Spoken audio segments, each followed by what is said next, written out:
Welcome to this special commentary roundtable edition of the In Focus podcast. I'm Peter Laffin, editor of the Washington Examiner's In Focus section, and today I'm joined by a trio of esteemed colleagues. Incisive Contributors editor Madeline Fry-Schultz, whose piece this week on AI toys is required reading for parents. Our eloquent Gen Z representative, Restoring America editor Jeremiah Poff, and our erudite and acerbic leader, commentary editor Con Carroll. Everybody, welcome to the show. Great to be here. Great to be Thanks for here. having us.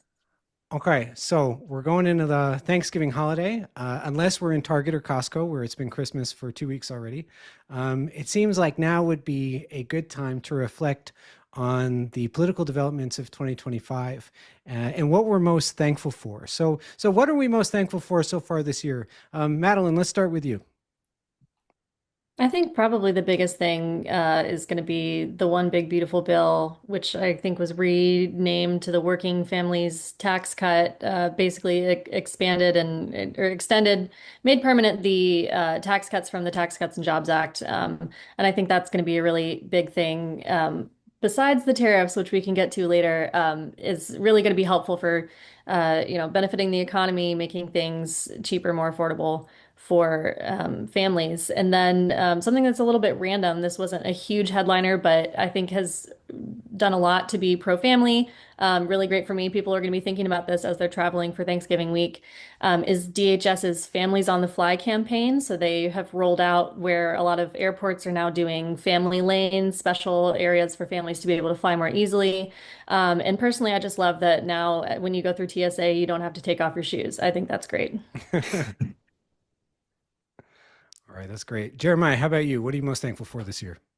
I'm grateful for a different provision in the One Big Beautiful Bill. I think that the ICE expansion provisions and the taking seriously the border security and immigration is probably the biggest win for for the conservatives and the Trump administration this year. And I think one will be one of the more enduring legacy projects of the Trump administration as well. And so I think that's one big win and one that I'm very thankful for. I noticed that you made a distinction between the conservative movement and the Trump administration. Well, I think that the Trump administration is the government, and then the conservative movement is the intellectual project that exists outside of the government. And so, insofar as those two are aligned, I think that's one.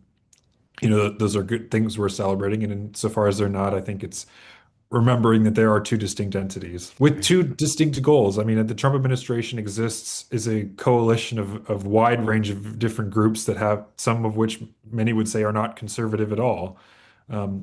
But it also does include a lot of conservative constituencies and traditional conservative groups. And I think I think a lot of people need to remember that when they critique the Trump administration, that, not everything the Trump administration is doing is for the conservative movement, because it wasn't elected just by the conservative movement.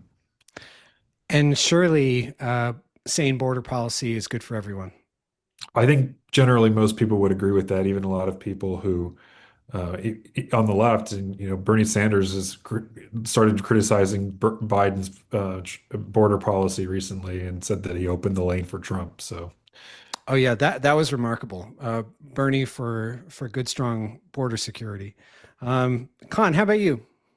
Well, I don't want to steal Jeremiah's, but I think I do have a different take on it. I do think securing the border was the biggest thing, both in the short term and in the long term for this country. Just really being able to get a handle and end the Biden border crisis. Which to be fair, I mean, Biden made it worse, but this is a crisis that really started happening in 2014. And Trump put a lid on it the first time, but didn't really quash it like he did in this term. Where I would differ with Jeremiah is I think what Trump showed is we didn't need legislation, right? We didn't need the One Big Beautiful Bill. The numbers collapsed as soon as Trump came into office. This is why all those editorials from the Wall Street Journal, all those people at the National Review who are like, oh no, we need legislation. We need Senate Republicans to compromise with Biden, and that's the only way we're going to secure the border.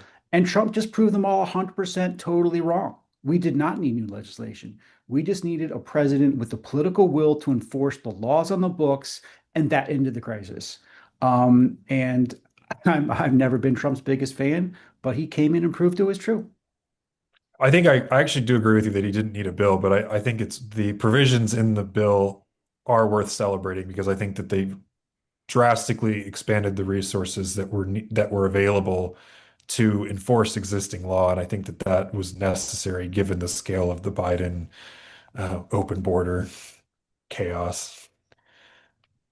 Yeah, no, I don't disagree that what was in the one big beautiful bill was helpful going forward. But I think the larger point of just proving that one, border security is doable, and two, that we didn't need legislation. I think those are huge policy points which won't be forgotten, hopefully for a generation.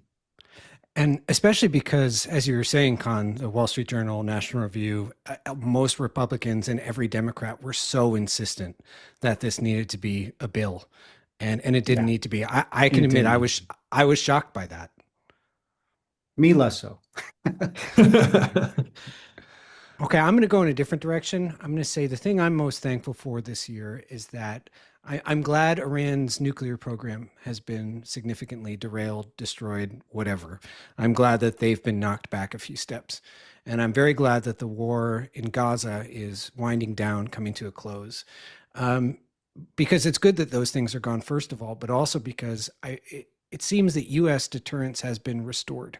The world seems to respect our position as global leader, and hot wars aren't breaking out all over the place because I think people are a little nervous at what Trump is going to do at any given moment, and I think that his blend of saying crazy things and also seeming to have this ruthless strategy behind the scenes to execute his goals has been this perfect foreign policy blend, and that we in the world are in a much better place in terms of war. So I'm incredibly thankful for that. Well, I mean, let's just get that on the record now before we have regime change in Venezuela. So, we'll see what the future holds. I give Trump, I give him some rope there. Like he's come through so big this year. I mean, talk about just needing a president to make things different. All of the deterrence that was lost under Biden. I mean, think about how far we've come since the pullout in Afghanistan to where we are today. I trust his team. Now, if this was the first thing he did, if this were late January and he were sending boats down to Venezuela right now, I'd be freaking out. But after, and I have to say, I was a huge critic of Hegseth too. But you can't argue with the results. I can't argue with the results anyway. So I'm willing to give them the benefit of the doubt on this. Madeline and Jeremiah, I'm curious what either of you would think of that. I don't know. I mean, Trump's foreign policy, I think, like you were saying, Peter, has kind of surprised me. Like I've been, um, he's very volatile in the way that he talks about things, but what he's delivered has been very impressive, I think, as far as you were talking about the nuclear program, like the peace talks in Gaza. I think that he's still got, see, these isolationist tendencies where he's not trying to get too involved in other places. And we'll see what happens with Venezuela. But I think that he has good people advising him, hopefully. And we'll see what happens next. I think one of the things that people miss about Trump's kind of scattershot foreign policy is that it actually has a lot in common with the founders in Hmm. that his unwillingness to be involved in conflicts overseas and wanting to wrap things up, whatever, wherever that is, even though he will, issue a surgical strike here and there. But then on the flip side, when it comes to Venezuela, like I think that's so you have the Washington, stay away from entangling alliances aspect there, but then also you have in the Western Hemisphere the kind of Monroe Doctrine of like we're the kings of this continent and we're gonna run it.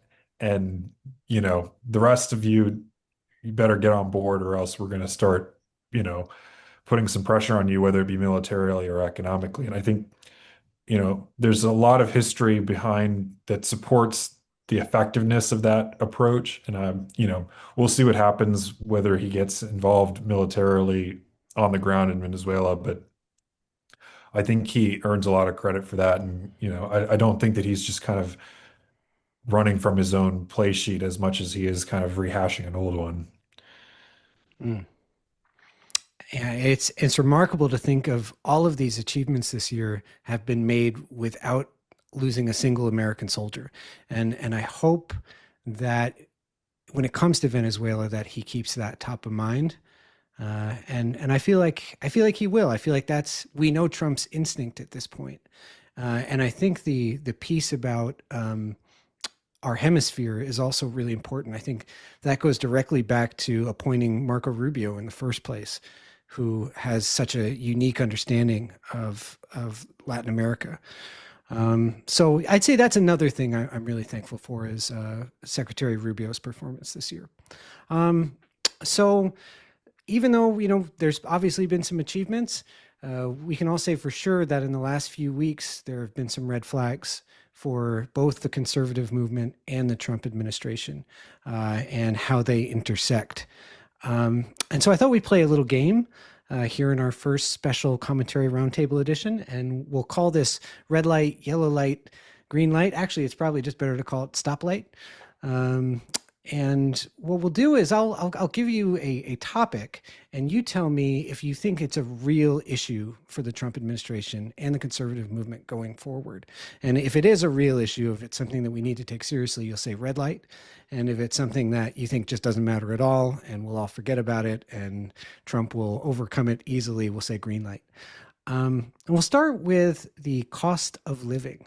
It seems that one of the bigger red flags, to me anyway, that the Trump administration is facing about a year in to his second term is that his economic approval ratings are going down and consumer confidence is going down. That to me feels like a serious issue that needs to be corrected going into 2026. What say you? We'll start with Khan. Red light on cost of living. I think could be his Achilles heel. I mean, I think voters, largely because of inflation, turned off Biden because of this issue.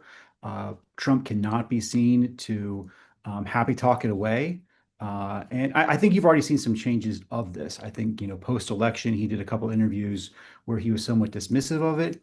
But then you saw him, really kind of do an about face on tariffs on a number of issues related to this, on coffee, on beef, on a whole bunch of other groceries. I think this is a admission by Trump himself that his tariffs are part of the problem, and I hope we see more from the Trump administration course correcting on this affordability issue. I'm going to say burnt orange. We're yellow going towards red. And I think I would echo pretty much everything that Khan said. I think Trump is, if not directly admitting, at least people in his administration, Scott Bessent is admitting that these tariffs are causing problems for American people, and they're seeing it at the grocery store. And so you see this recent reversal with coffee and beef, that he's taking away tariffs so that the prices can come down, because those are products we know that people always drink their coffee. They're not going to stop drinking it, even though it gets more expensive, but they're going to get really frustrated by it. So I do think that this is something that's kind of starting to be acknowledged by the Trump administration. I think they realize that it's an issue. But you do still have Trump saying stuff like, we inherited this bad economy. This is Biden inflation.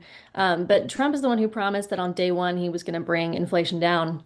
And he did bring it back down a little bit, and then it's gone back up. And at this point, it's November. Trump took office in January. You can't keep saying this is Biden inflation. Biden did this.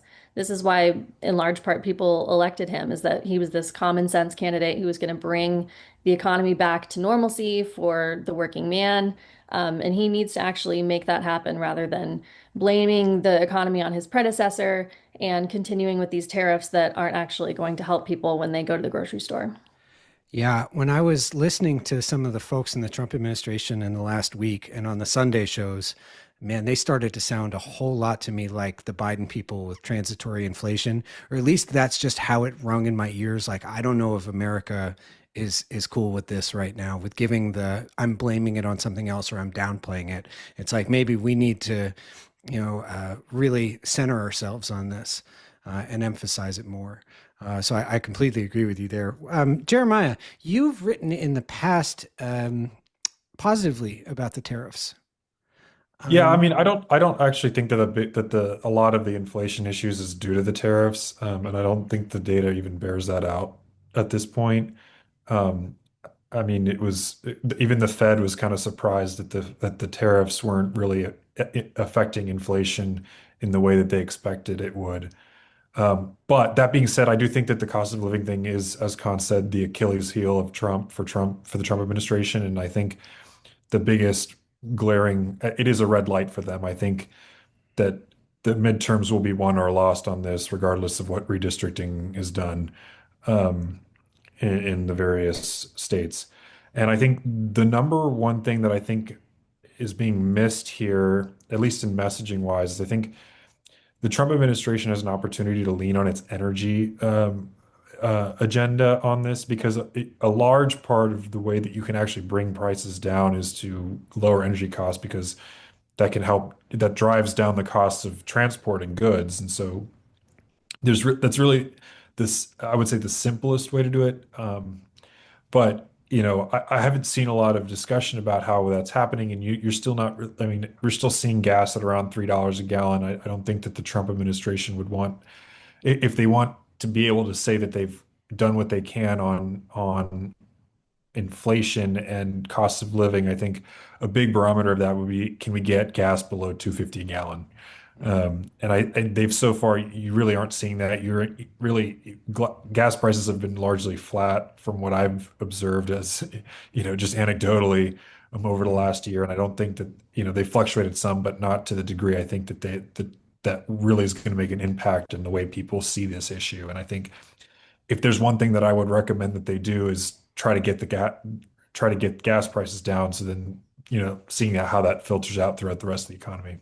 yeah. It's bigger than that. It's bigger than gas, though. I mean, they've actually made some progress on gas, and you can see it's doable why you need to pump up production, but they're going backwards on energy, on electricity prices. Mhm. And I don't think that that's necessarily their fault. I think a lot of that is a lot of AI and other Yes. stuff coming onto line, sucking up power. But that said, more progress can be made specifically on permitting reform in that, we do need to bring a lot more transmissions online. We do need to just bring a lot more power plants online. And I'm, they've tried, but how I don't think they've done a real hard push to do it, I mean, in Congress. there's a ton of idle and decommissioned nuclear power plants in California and in New York that they can, that there's already been noise in some states of trying to restart nuclear power plants. It's like start putting pressure on these places and encouraging them to do that. The one thing that I'm hung up on is that I'm not sure if even if you do permitting reform is how quickly are you actually going to be able to see those results and will No, you you're see right. them? You're not. It would take a long time. But I mean, I still don't think that's a reason not to do it. I mean, Of sure, course try to not. try to Mm. pump up the nuclear numbers now, but I mean, the country needs permanent reform. Yeah. How does health insurance premiums play into all of this? That's been in the news a lot lately. Obviously, the expiration for the Obamacare tax credit extensions, it's gonna end at the end of this year. Um, is that going to? I'm curious how this is going to work because on the one hand, it that highlights the fact that Obamacare was a failure, and so that's bad from Democrats. But on the other side, obviously the Trump administration is in charge, and what's their plan? How do you think healthcare fits into this? Is that in the stoplight formulation? I'll go first. I think it's a yellow light. I think it's generally always been Democrats' best issue. I do think there are enough people out there that would be hurt by this, even if they are, wealthy retirees who are getting, Obamacare subsidies so that they don't They have to tend to work. vote more. Right. Those people vote, right? So I mean there is a constituency of people out there that this is an issue for. Then on top of that, you have the issue slash problem that Trump is in no way committed to limited government healthcare reform. Like if he sees a way to broker a deal that he could, name it Trump Care or something, he would. Not that he would do that, but like there's Oh, infinite I don't number of know. ways that he could come to a deal with Democrats, and he they're going to have to. Like if we're not going to have a second shutdown in on after January 30th, right? If there's not going to be a shutdown come February 1st, Democrats are going to have to get something on healthcare.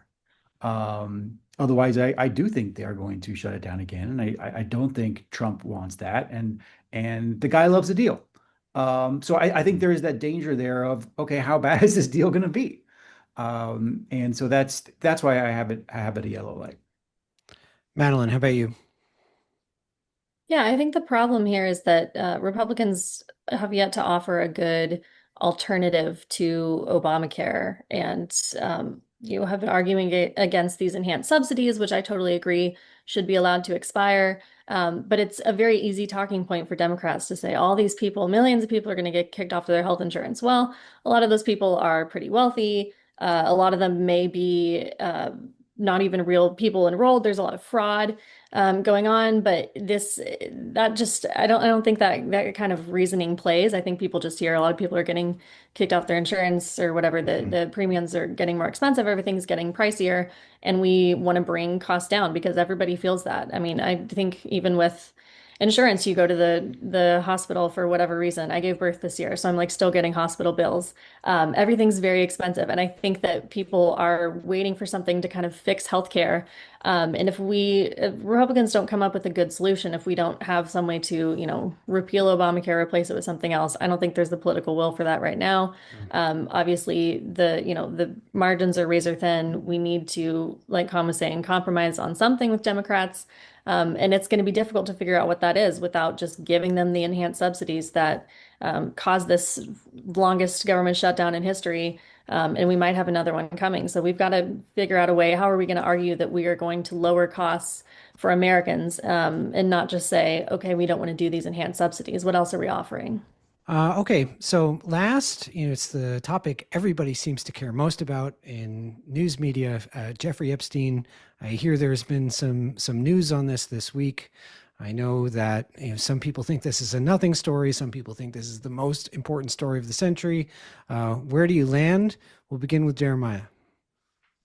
I mean, I think this is a yellow light bordering on a green light. I think that it's a very it's one of those issues that plays well in the media, but when it comes to the ballot box, I don't think the majority of people really aren't going to base their vote based on whether or not somebody voted for the Epstein files release and whether or not Trump is on board with that. And I mean, Trump has taken, it seems like three or four different positions on this. Most recently he said that Republicans should vote to release it. And then before that, he was putting pressure on certain members that had been some of his closest allies to take their names off the discharge petition. So, I think ultimately it's more of a distraction than it is a real political liability. And So I think I wrote something who to that effect a few months ago. you did? Who cares more about this issue in terms of voters? Is it the far left or the far right? Who would be more in danger of being primaried as a congressman for voting the wrong way on this? I No think the one, no Democrats one, right no one's now, getting primaried over this. This is the biggest green light issue. There's a small sliver of people that care online, and they're very vocal, but no real people care about this. It is just the absolute, most partisan people on both sides. I think if there were some Democrats out there that said they weren't going to vote for this, I think that they could face a primary challenge because this issue has become somewhat of a litmus test of anti-Trump. Right. Madeline, what do you think? I think this is ultimately a green light, and I'm not making a value judgment on that, whether that's good or bad. But I think it's kind of like what Jeremiah was saying. It's a lot of bluster, but at the end of the day, it's going to be what we talked about earlier, the cost of living that is really at the top of people's minds when they go vote. But it doesn't mean it's completely nothing because Trump is getting a lot of pressure. 84% of Democrats and 67% of Republicans want the files released. How much they want that or how much they care about it, I guess, is the real question. But you are seeing people like Marjorie Taylor Greene Mhm. flipping on Trump because of this issue. And so it is something that a lot of people on the right care about. A lot of his base do care about it, and they want to know what's going on here. So I think the best thing for Trump is to pursue transparency. if there's anything that can be released that he can release to prove that there's no smoking gun, then I think that that's going to be really good. But that's just Yeah, it. There's no way to prove that, right? That's why right. this issue is never going to go away. It's always just going to be a slow burn distraction for a certain amount of people, because there's nothing you can release that people will go, oh, they finally released the Epstein files, right? They've already released so much. You've got this new huge trove of emails from the Epstein estate itself, all these emails. People still think there's something more. There's nothing you can release that the crazy people who are obsessed with this would be like, oh no, they were finally transparent this time. I am satisfied. Mhm. I It's think just one never of going to happen. I was going to say, I think, it kind of gets to that, joke that the conspiracy theorist is never satisfied when all the evidence debunks his point. Yeah, Um, absolutely. and that's, unfortunately, that's kind of what the online political ecosystem rewards, Okay, whether it be on the left or the right. I'm going to give a different take on this. I think this is a yellow going to orange, even though I agree with you all that I don't think there's a smoking gun in there. I totally share that mindset on this, and I don't think it's ultimately going to change too many votes on its own. Um, but I do think it matters politically to the extent that it affects Trump's relationship with the right. Madeline brought up MGT, and there's others, and we've been seeing more than enough rumblings in the past few weeks that there is an element of the right, of the new right specifically, that is eager to toss Trump aside. We've all seen the memes now with we're taking off the MAGA hat and we're putting on the America First hat. And if there Okay, were we've seen the memes, but give me one real good example of any politician in any election that actually involves a ballot box where this played a factor at all. No, I see. I don't think it's going to matter in any election, but in Okay. terms of a Republican Party power struggle, I think it could matter. People, there could be a critical mass of people if there is some revelation that is kind of like, that's kind of sketchy, who might, are eager to get rid of Trump and move on to Vance. Who might say, okay, actually, this is finally crossed my moral line, and we have to impeach him. And then I think that gets interesting. Not necessarily that it would happen, but it would be enough of a distraction to affect the national conversation in a way that wouldn't be good for Trump or the conservative movement more broadly. I But would I be totally, yeah. I would be shocked if there's anything that would push the new right to dump Trump into before his term ends. Yeah, I mean, I would be shocked too, but it doesn't, his relationship with his base is fractured right now. There is something happening. And this story plays into that in a big way. And a lot of that is Trump's fault. Vance was on Theo Von in like March talking about we need to release the Epstein file client list, as if that exists. They've been feeding into this entire time. It's a total self-inflicted wound. And the Democrats couldn't be more cynical about this too, obviously. They ignored this story willfully for 15 years. And now they care about the victims. Like, are you kidding me? That they're trying that line. But to me, the whole thing is volatile enough that I say yellow light. This is our first episode. We have like 30 seconds of the Zoom left. Thank you all so much for being here. This was a ton of fun. Let's do it again soon. Absolutely. Great. Thanks for having us.